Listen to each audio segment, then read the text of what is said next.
أما بعد فأعوذ بالله من الشيطان الرجيم بسم الله الرحمن الرحيم وما خلقت الجن والإنس إلا ليعبدون صدق الله مولانا العظيم وصدق رسوله النبي الكريم ونحن على ذلك لمن الشاهدين والشاكرين والحمد لله رب العالمين کہ محمد سے وفا تو نے تو ہم تیرے ہیں، یہ جہاں چیز ہے کیا لوح و قلم تیرے ہیں۔ السلام علیکم ورحمۃ اللہ وبرکاتہ۔ وعلیکم السلام ورحمۃ اللہ۔ اللہ تبارک و تعالیٰ قرآن مجید میں ارشاد فرماتا ہے کہ فَإِذَا قُضِيَتِ الصَّلَاةُ فَانتَشِرُوا فِي الْأَرْضِ وَابْتَغُوا مِنْ فَضْلِ اللَّهِ وَاذْكُرُوا اللَّهَ كَثِيرًا لَعَلَّكُمْ تُفْلِحُونَ۔ اللہ تبارک و تعالیٰ قرآن مجید میں سورہ جمعہ میں اس بات کو واضح فرماتا ہے کہ فَإِذَا قُضِيَتِ الصَّلَاةُ فَانتَشِرُوا فِي الْأَرْضِ، کہ جب تم نماز سے فراغت حاصل کر لو تو پھر تمہیں چاہیے، یہ بندگان خدا کو چاہیے یہ کہ وہ زمین پر پھیل جائے اور پھر اللہ تبارک و تعالیٰ کی طرف فضل کو تلاش کرے، اور پھر اتنا فضل کو تلاش کریں کہ فَإِذَا قُضِيَتِ الصَّلَاةُ فَانتَشِرُوا فِي الْأَرْضِ وَابْتَغُوا مِنْ فَضْلِ اللَّهِ وَاذْكُرُوا اللَّهَ كَثِيرًا لَعَلَّكُمْ تُفْلِحُونَ، اور پھر اللہ کا خوب ذکر کرو، اتنا ذکر کرو کہ تم سکسیسفل ہو جاؤ۔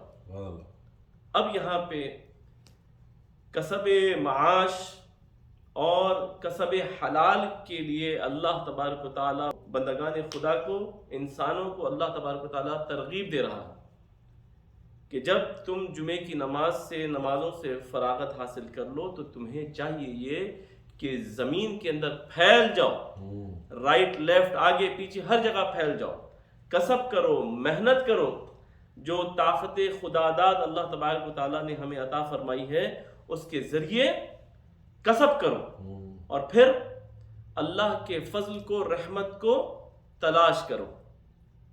اب فضل کو تلاش کرتے ہوئے پھر ارشاد فرمایا گیا ہے وَاذْكُرُوا اللَّهَ، اور اللہ کا خوب ذکر کرو، لَعَلَّكُمْ تُفْلِحُونَ، حتیٰ یہ کہ اللہ تم کو کامیاب بنا دے۔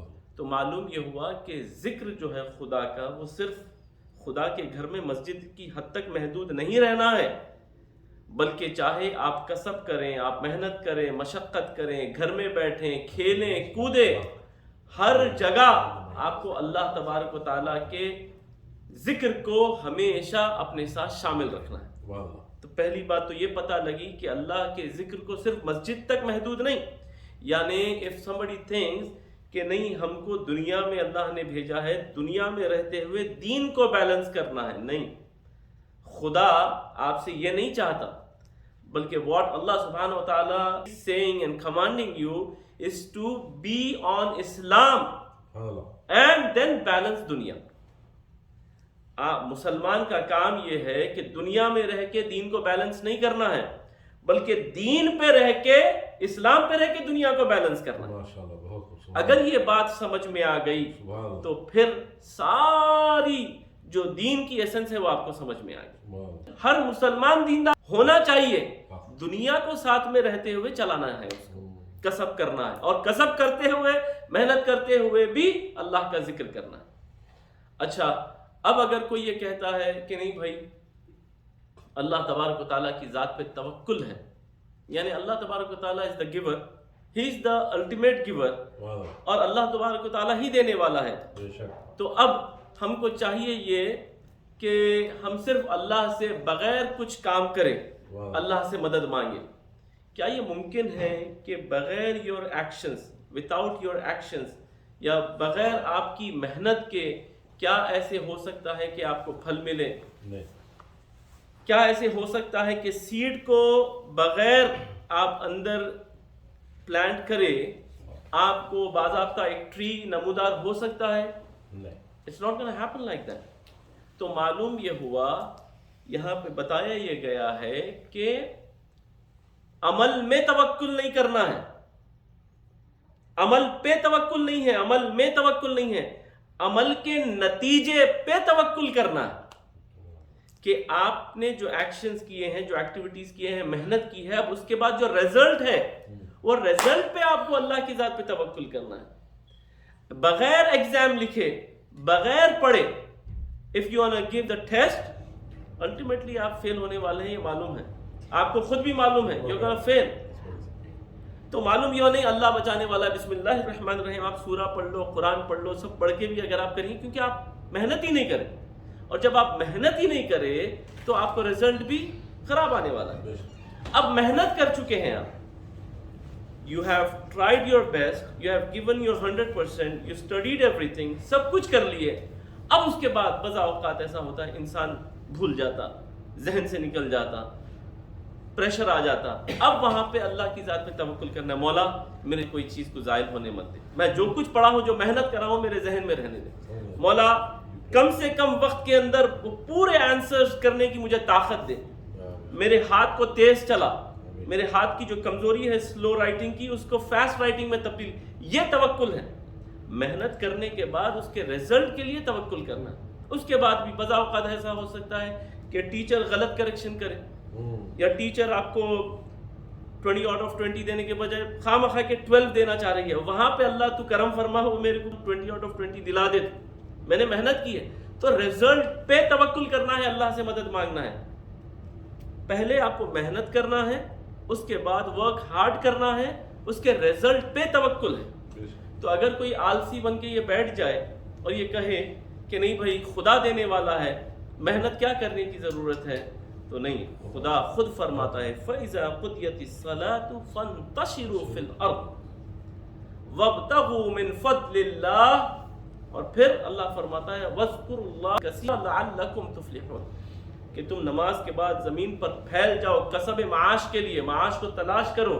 چونکہ قوی مومن اللہ کو پسند ہے، اور قوی مومن یعنی کہ اسٹرانگ مسلمان، مسلم اللہ کو وہ زیادہ بلوڈ ہے. اور اس کو کیسے اللہ تبارک و تعالیٰ کو خوش کرنا ہے، نمازیں تو پڑھ لی، روزہ رکھ لیا، لیکن اب اللہ تبارک و تعالیٰ نے جو مسلمانوں کے لیے ذمہ داریاں دی ہیں، رسول پاک علیہ الصلوۃ والتسلیم کے صدقے میں جو مسلمانوں کو اللہ تبارک و تعالیٰ نے حکم دیا ہے کہ آپ کو صدقات دینا ہے، آپ کو زکوٰۃ دینا ہے. زکوٰۃ بغیر پیسوں کے کیسے دی جائے گی؟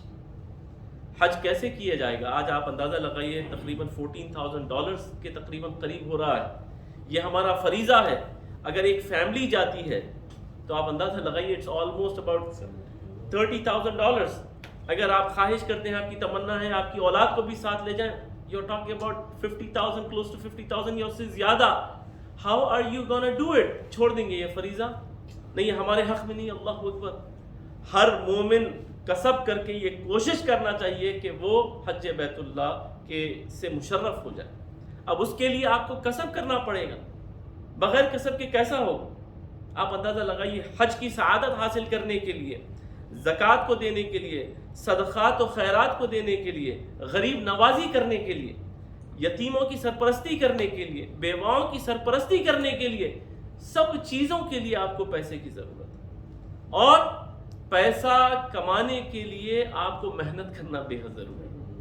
بغیر محنت کے آپ سمجھیں گے نہیں بھائی جو کچھ ہو گیا، نہیں. آپ کو ہمیشہ فکر کرنا ہے پیسہ کمانے کی، اور پھر اس کو صحیح راستے میں اللہ کی رضا کی خاطر آپ کو خرچ کرنا ہے. تو معلوم یہ ہوا. اور اس کے ساتھ جب پیسہ کمانے لگو یا کمانے کی کوشش کرو، اللہ تبارک و تعالیٰ اس میں ارشاد فرمائے ذکر کو بھی شامل رکھو، اور اس کے بدل میں اللہ تبارک و تعالیٰ ان کو سکسیسفل بنا دے گا، کامیاب بنا دے گا. ایک حکایت حضرت، اور عربی کی جتنی کتب ہیں ان میں اکثر و بیشتر یہ حکایت لکھی گئی ہے. یہ حکایت لکھ کے میں اپنی بات مکمل کرتا ہوں. اور حضرت شیخ سعدی نے بھی اپنی کتاب میں اس کو درج کیا ہے. شیخ سعدی بہت بڑے فلاسفر اور امام مانے جاتے ہیں اسلام کے اندر، سبھی ان کو مانتے ہیں، تمام اسکول آف تھاٹ والے. ایک بڑی خوبصورت حکایت انہوں نے لکھی کہ ایک شخص تھا، وہ راستے سے جنگل سے گزر رہا تھا، اور اس نے دیکھا کہ ایک لومڑی، ٹھیک ہے، ایک لومڑی جس کا پیر بھی نہیں تھا، ہاتھ بھی نہیں تھا. اب لومڑی جو تھی وہ اپاہج تھی، ہینڈی کیپ تھی. اب ہینڈی کیپ لومڑی پڑی ہوئی تھی جس کو نہ چلنا آتا تھا نہ اٹھنا آتا تھا، لیکن اس شخص نے دیکھا کہ جنگل میں ایک ایسے مقام پہ لومڑی ہے جہاں کوئی اس کی غذا کا معاملہ اس کو مہیا نہیں ہے، لیکن وہ بڑی توانا ہے، بڑی تندرست ہے، بڑی مضبوط ہے، بڑی موٹی ہے۔ تو فکر میں آ گیا اس کو کھانے پینے کے لیے کوئی چیز میسر نہیں، آزو بازو جنگل کا مقام ہے اور اپاہج بھی ہے، ایک ہاتھ سے ایک پیر سے، پھر بھی تندرست ہے اور قوی ہے، موٹی ہے، کیسے؟ تو اچانک سے دیکھتا ہے کہ ایک شیر نمودار ہوتا ہے اور اس شیر نے ایک گائے کا شکار کیا ہوا ہے، ایک کاؤ کو ہنٹ کیا اور اس کو گھسیٹ کے لے کر آیا، اور لے کر آ کر اس لومڑی کے قریب میں اس نے جگہ بنا لی۔ اور وہ جیسے دیکھا وہ بڑی ہیبت میں آ گیا اور اپنی جان کو بچانے کے لیے وہ جھاڑ پر چڑھ گیا۔ اب وہ پورا یہ ماجرا اپنی نظروں سے مشاہدہ کر رہا ہے، دیکھ رہا۔ اب وہ دیکھتا یہ ہے کہ شیر بڑے مزے سے کھاتے ہوئے اور اپنے انداز کے اندر اس کو پورا کھاتا ہے، ہنٹ کیا، اس نے اس کو اپنی غذا بنا لی۔ اب اس کے بعد جو بچا کچا تھا شیر کا، وہ گائے کا لوتھڑا، وہ اس کو وہیں پر چھوڑ کے چلا جاتا ہے۔ شیر ہے، ہنٹ کیا، مارا، غذا کھایا، چھوڑ دیا۔ چھوڑنے کے بعد یہ جو ہینڈی کیپ لومڑی تھی، آپ لومڑی کو کیا کہتے ہیں؟ فاکس، بڑی کلیور بھی ہوتی ہے یہ۔ تو اب جو ہے لومڑی جو ہے جیسے دیکھتی ہے کہ وہ جو گائے کا لوتھڑا پڑا ہوا تھا جس کو شیر شکار کر کے چلا گیا، کھا کر چلا گیا، اور شیر پیٹ بھر کے کھایا، اس کے بعد یہ لومڑی، یہ فاکس گھسیٹتے گھسیٹتے گھسیٹتے اپنے آپ کو کسی طریقے سے کاؤ تک لے جاتی ہے۔ وہ کاؤ تک لے جانے کے بعد اس کو وہ جو بچا ہوا شیر کا جو غذا تھی، جو کاؤ کا گوشت تھا، اس کو کھاتی ہے، وہ بھی بڑے مزے سے کھاتی۔ کھانے کے بعد وہ بھی سیر حاصل انداز میں کھا کر فارغ ہو جاتی ہے۔ تو یہ شخص نے دیکھا، اچھا یہ رب العالمین ہے، یہ ہمارا پالنے والا ہے، یہ ہے اس کی شان کہ ایک لومڑی جنگل میں پڑی ہوئی ہے جہاں کچھ اس کو میسر نہیں تھا، اس جگہ پہ ایک شیر جو ہنٹ کرتا ہے، کاؤ کو کھاتا ہے، اس کا بچا ہوا لومڑی کے لیے چھوڑ کے چلے جاتا ہے۔ ایک معنوں میں وہ چھوڑ کے تو جاتا ہے، لیکن اللہ کے مقصد میں یہ بات موجود ہے کہ وہ لومڑی کو غذا پہنچانا ہے۔ وہ لومڑی گھسیٹتے گھسیٹتے جا کر اس کو کھا لیتی ہے۔ اب یہ جو کسب کے لیے جا رہا تھا، یہ شیخ سعدی نے بھی اپنی کتاب میں لکھا ہے اس حکایت کو، کہ اب وہ سوچ میں پڑ گیا، بولا ہمارا رب تو اتنا بڑا ہے کہ ایک اپاہج ہینڈی کیپ لومڑی کو، فاکس کو بھی غذا دے رہا بغیر کسی محنت کے، بغیر کسی کام کے۔ شیر آیا، چیر پھاڑ کر دیا، اس کو گائے کو پورا کھا لیا، پیٹ بھر لیا، اس کے بعد چھوڑ کر چلا گیا۔ اب اس کا بچا کچا لومڑی کھا رہی ہے، اس کو بھی غذا مل گئی۔ یہ بولتا ہے مجھے کیا ضرورت ہے محنت کرنے کی، ہارڈ ورک کرنے کی، میں بھی گھر جاتا ہوں۔ میں بھی گھر جا کے اب اللہ سے یہ دعا مانگوں گا کہ یا اللہ جس طریقے سے اس جنگل میں تو نے ایک اپاہج لومڑی کو غذا فراہم کی، اب مجھے بھی غذا عطا فرما، اب مجھے ہارڈ ورک کرنے کی کیا ضرورت ہے۔ وہ گھر جاتا ہے، گھر جانے کے بعد دعائیں کرتا بیٹھتا، جس کو بولتے ہیں عام الفاظ میں لوگ آج کل جس کو توکل سمجھنے لگے ہیں کہ یہ توکل ہے۔ توکل کیا ہے؟ ایک معنی لوگوں نے جو نکالا ہے اس کا کہ اللہ کی ذات پہ توکل کرنا ہے، لیکن بغیر عمل کے، بغیر ایکشنز کے توکل ہے۔ اب اس نے دعائیں مانگی، پورا دن گزر گیا، کوئی غذا نہیں آئی، نہ من و سلوہ اترا، نہ جنت سے کوئی دسترخوان اترا، نہ غیبی کوئی مدد ہوئی، نہیں آئی۔ دوسرا دن بھی مکمل ہو گیا، دعائیں مانگتا رہا، کوئی اس کو غذا حاصل نہیں ہوئی۔ بولا مولا ایک جانور کو جو اپاہج جنگل میں پڑا ہوا تھا اس کو تو غذا عطا فرما دیا، میں تو اشرف المخلوقات ہوں، تیری مخلوقات میں تو نے جس کو اشرف بنایا ہے، میں انسان ہوں، میرے ساتھ یہ کیا بے وفائی ہے مولا، اس کے ساتھ کرم نوازی ہے کہ اس کو غذا دے رہا اور ہم کو غذا نہیں دے رہا، ہم بھی تیری بارگاہ میں رجوع ہیں۔ اب غیب سے ایک ہاتف سے آواز آئی کہ تجھے میں نے 2 ایگزامپلز بتائے، تجھے میں نے 2 نمونے بتائے ہیں، ایک نمونہ وہ جو لومڑی کا نمونہ تھا، جو فاکس کا نمونہ تھا، کہ جو گھسیٹتے گھسیٹتے اپنے آپ کو ایک جانور تک لے جاتی ہے، اور جو شیر کا بچا کچا تھا، جو اس کا چھوڑا ہوا تھا، جو اس کا صدقہ تھا، وہ کھائی، وہ اس کو غذا ملی۔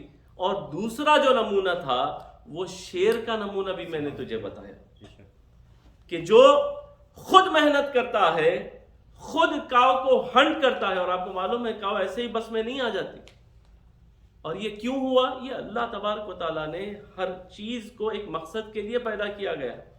اللہ نے ہر شے کو ایک مقصد کے لیے پیدا کیا ہے، اس میں کوئی کروئلٹی نہیں ہے، یہ اللہ تبارک و تعالیٰ کے پروگرام کے اندر ہے۔ کئی ایسے کیڑے مکوڑے ہیں جو دوسرے جانور کی غذا کے لیے اللہ نے پیدا فرمائے، کئی ایسے اینیملز ہیں جو دوسرے اینیملز کی غذا کے لیے اللہ نے پیدا فرمائے، اس میں کوئی کروئلٹی نہیں ہے۔ یہ اللہ کے نظام میں یہ بات شامل ہے کہ بھائی بکرے کو جو ہے انسانوں نے کھا لیا، بنایا ہی حضرت انسان کے لیے ہے اس کو کہ ہماری غذا بنے، ٹھیک ہے، ایک الگ سبجیکٹ ہے۔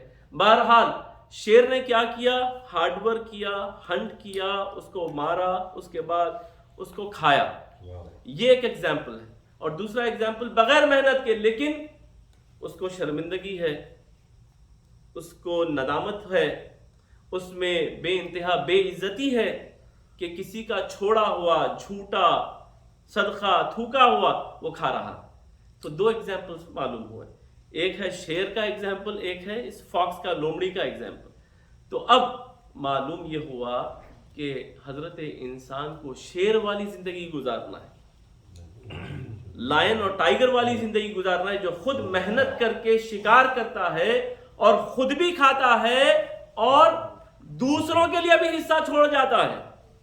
اب حضرت انسان کو ضرورت یہ ہے زمین کے اندر پھیل جانا ہے کسب کرنے کے لیے، محنت کرنے کے لیے، اور ساتھ ساتھ اللہ کے ذکر کو شامل رکھنا ہے۔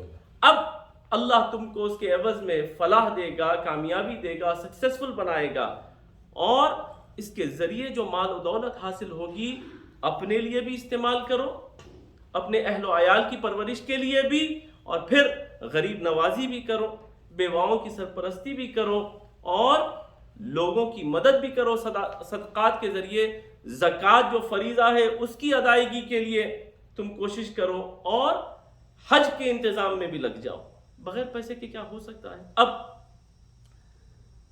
اگر پیسہ نہیں کمائیں گے آپ اور ہماری بندگی کے لیے، عبادت کے لیے لباس کا ہونا بھی ضروری ہے، ایک معقول لباس ہونا ضروری ہے۔ تو اب آپ اندازہ لگائیے کہ کس قدر پیسے کی انسان کو ضرورت پڑتی ہے۔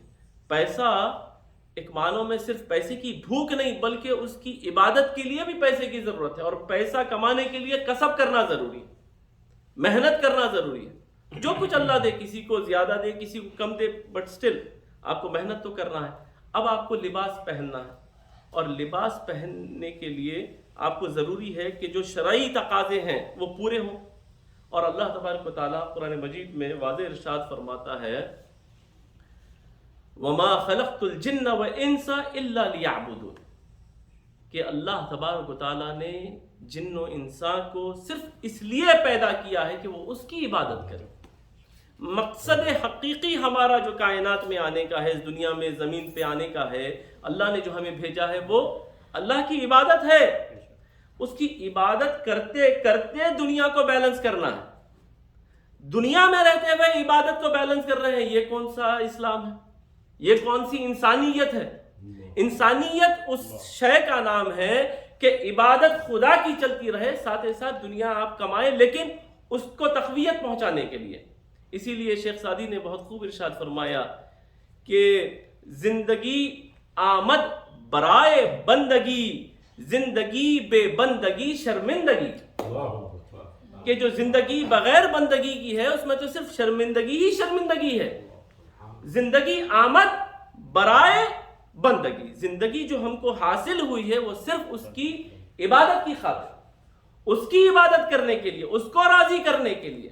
عزیزان محترم، چاہیے یہ کہ ہمیں ورک ہارڈ کرنا ہے، ہمیں جس طریقے سے وہ حکایت بتائی گئی ہے شیر کی زندگی گزارنا ہے، کہ جو خود بھی اپنے آپ کو قوی کرے، اپنے اہل و عیال کو بھی پالے، لوگوں کی بھی پرورش کے اندر اپنا حصہ لے، غریب نوازی بھی کرے، یتیموں کی بھی سرپرستی کرے، بیواؤں کی بھی سرپرستی کرے، زکوٰۃ و صدقات کو بھی صحیح طریقے سے ادا کرے، اور اپنے حج کے انتظام کو بھی اللہ تبارک و تعالیٰ کو راضی کرنے کے لیے پورا کرے۔ عزیزان محترم، اسی ماہ مبارکہ کے اندر رسول پاک علیہ الصلاۃ والتسلیم کے عظیم ساتھی اور خلیفہ سوم حضرت سیدنا عثمان غنی رضی اللہ تعالی عنہ کی شہادت عمل میں آتی ہے، اور قرآن مجید میں آخری آیات کے اندر سورہ انفال میں اللہ تبارک و تعالیٰ نے یہ بات واضح فرمائی کہ والذین آمنوا وہاجروا وجاہدوا فی سبیل اللہ، کہ وہ جس نے ہجرت فرمائی، جس نے جہاد کیا خدا کی راہ میں، اور سب سے پہلے شرط کیا بتائی؟ ایمان۔ والذین آمنوا وہاجروا وجاہدوا فی سبیل اللہ والذین آووا ونصروا اولئک هم المؤمنون حقا۔ اللہ تبارک و تعالیٰ یہ بات واضح فرماتا ہے کہ جو ایمان لائے، تو شرط ہے پہلے ایمان۔ ہجرت اس وقت مقبول ہے خدا کی راہ میں کہ اس سے پہلے شرط ہے ایمان۔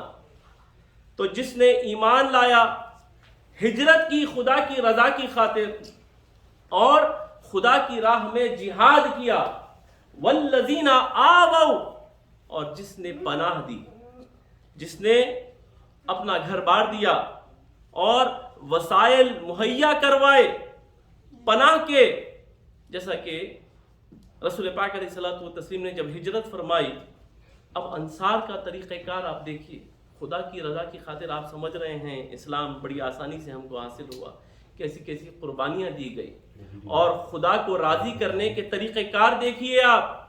والذین آووا، کہ جس نے پناہ دی، کیسے پناہ دی؟ آپ سمجھ رہے ہیں کرائے پہ گھر دیا، یا سبسڈی دی، یا $1200 کا کرایہ تھا تو 1000 کر کے بڑا احسان عظیم کیا خدا کی راہ میں؟ نہیں، بلکہ اللہ اکبر، آپ اندازہ لگائیے ان صحابیات کا، ان اصحاب کا، ان کا صدقہ ہے کہ آج ہمیں یہ دین اور اسلام ہمیں حاصل ہوا۔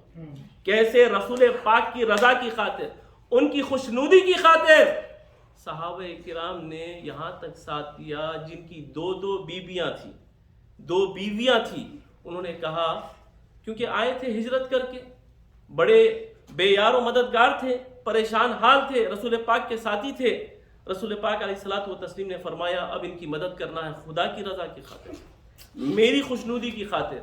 تو صحابہ نے، انصار نے کہا یا رسول اللہ ہم ایک کام کرتے ہیں، اب زندگی گزارنا ہے تو ہماری 2 بیویاں ہیں، ہم ایک بیوی کو طلاق دیتے ہیں اور اس کا جیون ساتھی اس کو بنا دیتے ہیں۔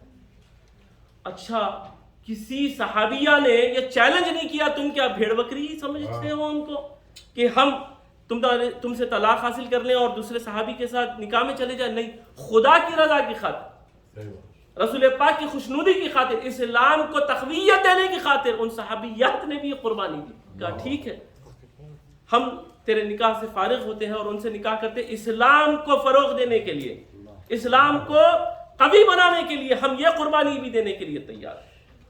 کہا گھر ایک ہے، کمرے 2 ہیں، تو انصار نے کہا دیوار بنا دیتے ہیں، ایک کمرہ مہاجر کا، ایک کمرہ میرے بھائی کا۔ رسول پاک نے جوڑی بنا دی، ہر صحابی کو ایک ایک کا بھائی بنا دیا۔ خدا کے واسطے سمجھو سگے بھائیوں کا کیا حال بنائے رکھے۔ آپ دیکھیں آج جو اسلامی بھائی ہے، رسول پاک خونی بھائی نہیں، رسول پاک نے فرمایا یہ کلمہ توحید کی بنیاد پہ تمہارا بھائی بنا ہے۔ کہا رسول پاک اللہ کی رضا کی خاطر، اسلام کو قوی بنانے کی خاطر میں میرے گھر میں 2 حصے کر دوں، ایک میرے بھائی کا حصہ جو اسلامی بھائی ہے، کلمے کا بھائی ہے، ایمان والا بھائی ہے، مسلم بھائی ہے، اس کو دے دیا۔ کہا میرے پاس 2 گھر ہیں، ایک گھر میرے بھائی کے لیے جو ہجرت کر کے آیا ہے، ایک گھر میرا، اپنے حصے میں سے مال میں سے دے دیا۔ ایک نے کہا میرے پاس کچھ بھی نہیں ہے، ایک ہی کمرہ ہے، اللہ اکبر۔ کہا لکیر بنا لیا، پردہ ڈال دیا، اس پردے کے اس پار میرے مہاجر بھائی کا حصہ، اس پار میرا حصہ۔ آپ سمجھتے ہیں اسلام ایسے ہی قوی بن گیا؟ ایسے ہی آج بلینز آف لوگ جو ہے اسلام سے متاثر ہو گئے اور قریباً یہ قربانیاں ہیں اسلام کی خاطر. اور ہجرت کرنے کے بعد انصار نے جس انداز سے اکاموڈیٹ کیا مہاجرین کو، جس طریقے سے اکاموڈیٹ کیا، آپ اندازہ تو لگائیے کہ اس کے نتیجے میں اسلام قوی ہوا ہے. وَآوَوْا وَنَصَرُوا، اور ہر طریقے سے جس نے مدد کی، جس نے اسلام کو تقویت دینے کے لیے مدد کی، مال سے، اپنی طاقت سے، اپنے بازو سے، اپنے قول سے، اپنی فکر سے، ان سب کا بھی قرآن میں اللہ نے ذکر کیا. وَآوَوْا وَنَصَرُوا أُولَٰئِكَ هُمُ الْمُؤْمِنُونَ حَقًّا، وہ سارے کے سارے حق پر ہیں. تو یہ ہمارا ایک مشترکہ عقیدہ ہے اہل سنت و جماعت کا کہ جتنے رسول پاک علیہ الصلوۃ والتسلیم کے اصحاب ہیں وہ سارے کے سارے حق پر ہیں. اسی لیے الحمدللہ خانقاہ شریف سے آپ نے کبھی بھی ماضی میں یا اب تک اور انشاءاللہ ہمیشہ قیامت تک کبھی کسی صحابی رسول کی گستاخی نہ سنی ہے نہ سنیں گے. کہ اس آیت کریمہ کے تحت تمام اصحاب کرام، جس نے ہجرت کی، جس نے جہاد کیا، جس نے پناہ دی، جس نے رسول پاک علیہ الصلوۃ والتسلیم کی مدد فرمائی، وہ سارے کے سارے حق پر ہیں. اور پھر لہم مغفرۃ، اب اللہ تبارک و تعالیٰ اس کا رزلٹ فرماتا ہے، اب ان کے لیے مغفرت اللہ کی طرف سے. اللہ مغفرت کرنے والا ہے، اللہ تبارک و تعالیٰ ان کی مغفرت فرمائے گا. لہم مغفرۃ، اور پھر ورزق کریم، اور ان کے لیے بہترین رزق اللہ نے لکھ دیا ہے. لیکن کیسا رزق؟ کیسا رزق؟ رزق کریم، عزت والا رزق، عزت والا رزق اللہ تبارک و تعالیٰ نے ان کے لیے لکھ دیا ہے. عزیزان محترم، حضرت عثمان غنی رضی اللہ تعالی عنہ رسول پاک علیہ الصلوۃ والتسلیم کے داماد، اور ایسے عظیم داماد کہ رسول پاک علیہ الصلوۃ والتسلیم کی ایک صاحبزادی وصال فرما گئی تو رسول پاک علیہ الصلوۃ والتسلیم نے اپنی دوسری صاحبزادی کا عقد بھی آپ ہی سے کروایا، اور ارشاد فرمایا کہ اگر میری اور بیٹیاں اسی طریقے سے اگر ان کے نکاح میں فوت ہوتے رہیں تو میں ایک کے بعد دیگر ایک عثمان کی نکاح میں دیتا جاؤں گا. اللہ اکبر! یہ محبت حضرت عثمان رضی اللہ تعالیٰ. حضرت عثمان رضی اللہ تعالیٰ نے ارشاد فرماتے ہیں، خلیفہ راشد امیر المؤمنین، کہ کوئی ایسا جمعہ نہیں گزرا کہ جس جمعے میں نے غلام کو آزاد نہیں کروایا اور رسول پاک کی غلامی میں پیش نہیں کر دیا. مقصد کیا تھا؟ رسول پاک علیہ الصلوۃ والتسلیم، اے میرے آقا و مولا، آپ کی جو تحریک اسلام ہے، یہ جو آپ کی تبلیغ دین ہے، یہ قوی ہو جائے. چاہتا یہ ہوں کہ غلام آزاد کراؤں، کلمہ پڑھاؤں آپ کی غلامی میں، آپ کے لشکر میں ایک اور مسلمان کو داخل کر دوں. مقصد یہ تھا. بلکہ کئی جمعے دو یا اس سے زائد غلاموں کو آزاد کیا. مقصد کیا تھا؟ اسلام کی تقویت، اسلام کا فروغ، لوگوں کے ذریعے اسلام کے اندر اور قوی لوگوں کو لانا. اور تقریباً آپ کی حیات طیبہ میں 1000 یا اس سے زائد غلاموں کو آپ نے آزاد کروا کے مسلمان بنائے. عزیزان محترم، آپ اندازہ لگائیے، رسول پاک علیہ الصلوۃ والتسلیم کی خوشنودی کی خاطر اس قدر لٹایا، اتنا لٹایا کہ رسول پاک علیہ الصلوۃ والتسلیم نے ایک موقع پہ ارشاد فرمایا کہ اب عثمان جو چاہے سو کرے. بلکہ ان کے مال سے کھیل رہے تھے. رسول پاک علیہ الصلوۃ والتسلیم اس کو اچھالتے ہوئے فرما رہے تھے کہ اب جو چاہے وہ کرتے کیا، اور خدا کی راہ میں اپنے آپ کو بچھا دیا، اور سجدے لگائے، اور اللہ کو راضی کرنے والے کام کیے، رسول پاک کو راضی کرنے والے کام کیے. عزیزان محترم، حضرت عثمان رضی اللہ تعالیٰ عنہ کو یاد کرنا یہ ہماری ایمان کی جلا ہے. حضرت سیدنا ابوبکر صدیق، سیدنا عمر فاروق، سیدنا عثمان غنی، سیدنا مولا علی، سیدنا امام حسن اور حسنین کریمین کو یاد رکھنا یہ ہمارے دل کی تسکین کا سبب ہونا چاہیے. یہ شخصیات وہ ہیں جو رائٹلی گائیڈڈ خلفاء ہیں. میرے بعد میری سنت الخلفاء الراشدین المہدیین، کہ جو خلفاء راشدین ہیں ان کی سنت بھی تم پہ لازم ہے. عزیزان محترم، سیدنا عثمان غنی رضی اللہ تعالیٰ عنہ کی بارگاہ میں ہم خراج عقیدت پیش کرتے ہیں اور ان کی بارگاہ میں اللہ تبارک و تعالیٰ کی جانب متوجہ ہوتے ہوئے عرض گزار ہوتے ہیں کہ یا اللہ ان کے درجات کو بلند تر بلند فرما اور ان کے صدقے اور طفیل میں ہمارے معاملات کو بھی درست فرما۔ رسول پاک کے محبوب ترین خلیفہ، رسول پاک کے محبوب ترین داماد اور عالم اسلام کے ایک بہترین قائد، بہترین امیر المؤمنین خلیفہ راشد، اللہ تبارک و تعالیٰ ان پر کروڑوں اپنی برکتوں کا نزول فرمائے۔ وآخر دعوانا الحمدللہ رب العالمین۔